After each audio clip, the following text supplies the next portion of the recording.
ஆதித்த கரிகாலன் மற்றும் குந்தவை விராட்டியின் சகோதரன் வந்தியத்தேவனின் சிநேகிதன் திருவாரூர் தியாகராஜ பெருமானை வழிபட்டு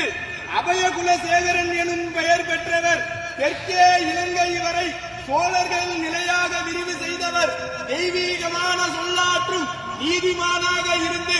அருள்மொழிவர்மன் சேர சோழ பாண்டிய நிலைகளை ஆட்சி செய்த மும்முடி சோழன், கலைஞர் கோட்டையை வென்ற கலைஞர சோழன், கோயில்களை கட்டிய திருக்கோயில் சோழன், மக்கள் நலம் நியாயம் காட்டிய மண்மணி சோழன், தஞ்சையை ஆண்ட தஞ்சை வல்லவன், சிவபக்தியில் சிறந்த சிவபாத சேகரன், திருமுறை கண்ட சோழன், மகா கலைஞன், மாநகர் அரசன், கடல்